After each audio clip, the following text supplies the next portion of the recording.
Hai semua, kembali lagi bersama saya Widianti Andri Wijaya, NIM 1909 10 10 10 12 dari kelas Etnopolitik A2.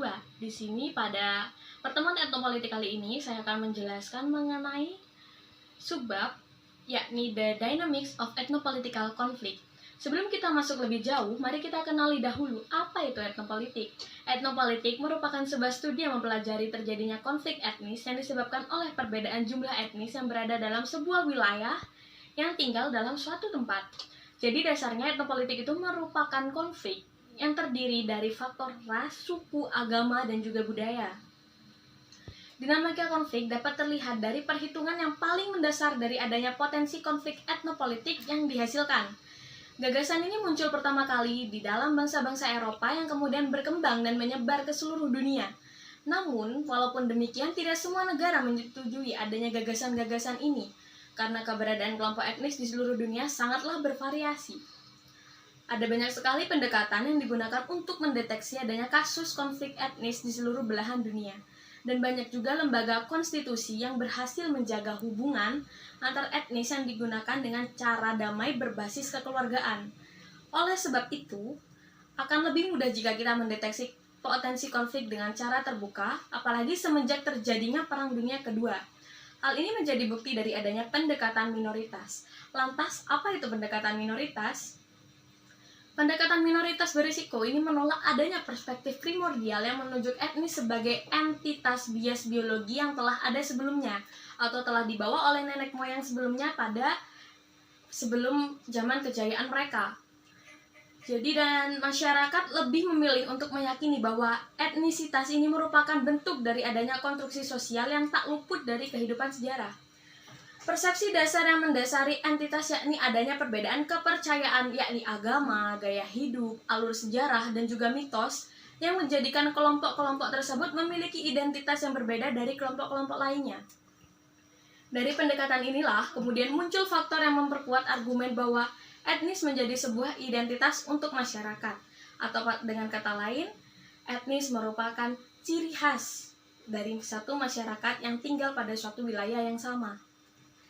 Faktor pertama yakni adanya pengalaman buruk berupa diskriminasi yang diterima oleh sebuah kelompok etnis dari kelompok etnis lain.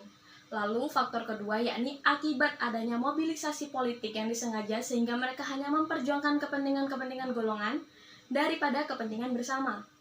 Lalu pada subbab berikutnya saya akan membahas 5 aspect of the dynamics of ethnopolitical conflict. Peneliti terkenal yakni Friedrich Glass memberikan 5 ciri diagnosis konflik yang menjadi pondasi utama dari adanya regulasi konflik. Yakni adanya regulasi itu sendiri dari pihak yang terjadi, dari pihak yang sedang melakukan konflik atau dari pihak yang sedang terjadi konflik. Lalu adanya relasi dengan pihak konflik, sengketa, pengungkapan konflik, sikap dasar dari keterlibatan politik-politik. Hubungan relasi dari pihak terjadinya konflik terpacu pada aspek asimetri yang merupakan ketidakseimbangan yang terjadi antara kedua belah pihak hingga pada akhirnya menimbulkan pertikaian.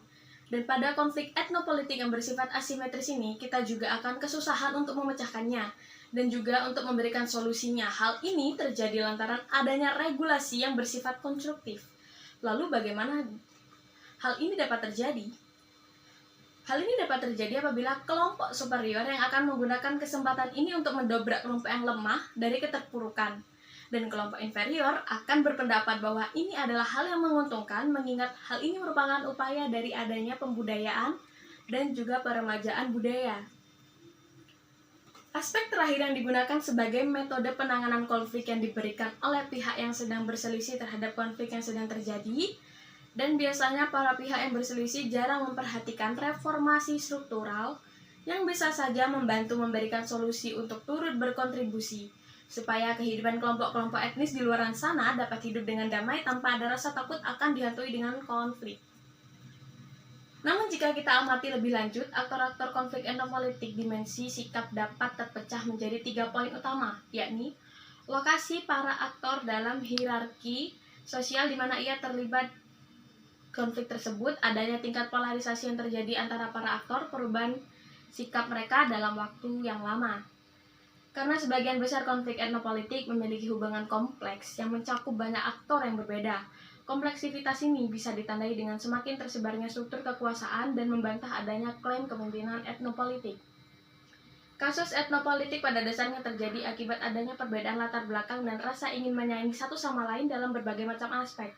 Oleh karena itu, kasus-kasus etnopolitik ini menjadi sangat banyak dan bercabang sehingga rumit untuk diselesaikan karena adanya faktor konflik ini merupakan perbedaan etnis. Sedangkan etnis itu sendiri merupakan faktor turunan dari nenek moyang kita yang tidak dapat terelakkan dan tidak dapat kita ganggu gugat. Sekian dan terima kasih.